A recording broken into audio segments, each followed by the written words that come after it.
वस्ती ज़िला गांदरबल के कंगन इलाके में मुकामी लोगों ने इल्ज़ाम आयद किया है कि महकमा इरीगेशन व फ्लड कंट्रोल के मुलाजमीन मुकामी गरीब आवाम को तरह तरह से तंग कर रहे हैं, जबकि असर सुकोर पैसे वालों के साथ मिलकर नाले सिंध पर गैर कानूनी तौर पर तामीरात खड़ी करने में साथ दे रहे हैं। जबकि दूसरी जानिब से दोनों किनारों पर अदालत के एक हुक्मनामा के मुताबिक 100 मीटर की दूरी पर किसी भी तरह की तामीरात गैर कानूनी है। ताहम जिला भर में जगह जगह बेतहाशा तामीरात खड़ी की गई हैं। ज़राए से मालूम हुआ है कि नामुसाइद हालात का फ़ायदा उठाते हुए ज़िले में वाइल से सोनमर्ग तक दर्जनों जगहों पर बेतहाशा तामीरात खड़ी की गई है, जिन्हें इससे कबल कई बार मुनहदम किया गया था। महकमे में तैनात मुलाजमीन ने नाम न जाहिर करने की शर्त पर बताया कि लॉकडाउन के दौरान बेतहाशा नई तामीरात खड़ी की गई, जो कई सालों से रुकी पड़ी थी। Bureau report, valley online.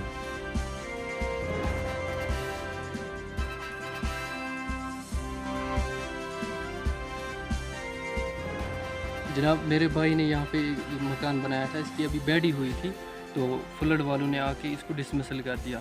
लेकिन मैं ये बात बताना चाहता हूँ आला हुकाम से कि अगर हमारी बेड को डिसमिसल कर दिया, आप देखें कि गांदरबल से लेकर सोनमर्ग तक कितने मकानात आते हैं इस नाले सिंध पे, उनको क्यों नहीं डिसमिसल किया जाता है? क्योंकि वो कुछ जमा पूंजी देते होंगे, इसीलिए उनकी डिसमिसल नहीं होती है। और हमें क्यों यहाँ पे टारगेट किया गया? मतलब अभी एक हफ़्ता भी नहीं हुआ था बेड बना हुआ और इन्होंने आके डिसमिसल कर दिया। यहाँ पे डिसमिसल करने से पहले हमें कोई नोटिस दिया होता तो हम खुद ही इसको मतलब उठा देते और कहीं और पे हम इसका बंदोबस्त करते, लेकिन हमें कोई नोटिस भी नहीं दिया इससे पहले।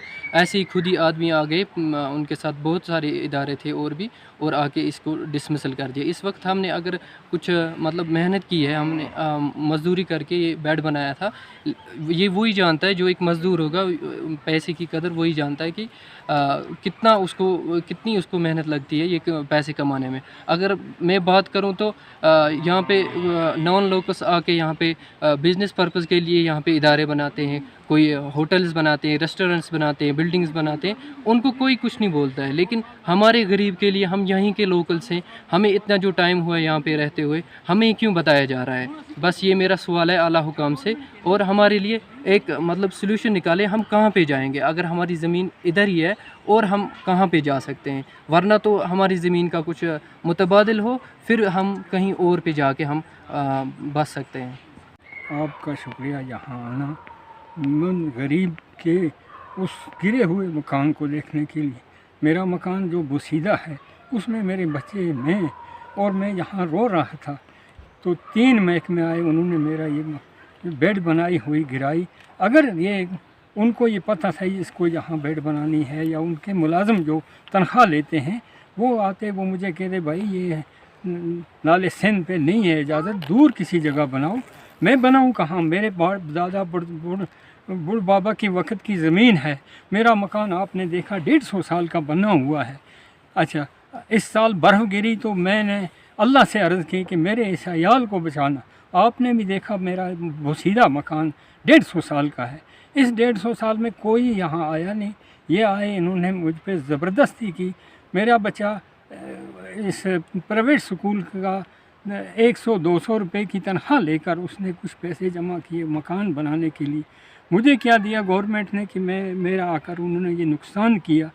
3 महकमे थे, तीनों महकमों के मुलाजिम थे। मैं अनपढ़, मैं क्या जानता हूँ ये तहसीलदार कौन है या वो ये दूसरा कोई अफसर कौन है। कहा कि लाई पुलिस भी। अच्छा, तो गिरा कर चले गए, ना मुझे कुछ मुआवजा ना कुछ। ये इतना जुल्म क्यों हो रहा है? ये गांदरबल से लेकर सोनमर्ग तक सिंध नाले के साथ ये बड़ी बड़ी बिल्डिंगें, अच्छा बड़े बड़े हाउस बने हैं, क्या उनके लिए नहीं था? मुझे एक गरीब के लिए इस तहसील कंगन में बस मैं एक ही था जिसका मकान गिराया इन्होंने, और मकान बन रहे हैं। आप देखो, मेरी आंखों से देखो, उनकी लंबाई भी मिनो और मेरे मकान की भी लंबाई मिनो। क्या इतना जुल्म? मैं कहाँ जाऊँ? मुझे कहते हैं आप यहाँ से निकल जाओ। मैं कहाँ जाऊँ? मुझे दे दें ज़मीन का मुआवजा, ज़मीन पकड़े, मैं बच्चों को लेकर किसी जगह तंबू लगाकर उसमें बैठ जाऊँगा। आप मेरे मकान से नीचे देखो, कितना फ़ैसला है इन मकानों का, और देखो कितने बने हैं। तो उनके लिए कोई नहीं आया, कोई मुलाजम बड़ा नहीं आया, मैं एक गरीब इन्होंने देखा। अलबत्ता मेरे पास रिश्वत किसी के लिए थी नहीं, तो मैं रिश्वत देता, मेरा मकान भी खड़ा हो जाता। लिहाजा अब मेरी फरियाद आप लोगों के सामने आप लोग आगे पहुँचाओ ताकि मेरा भी फैसला हो जाए, मैं कहाँ जाऊँ।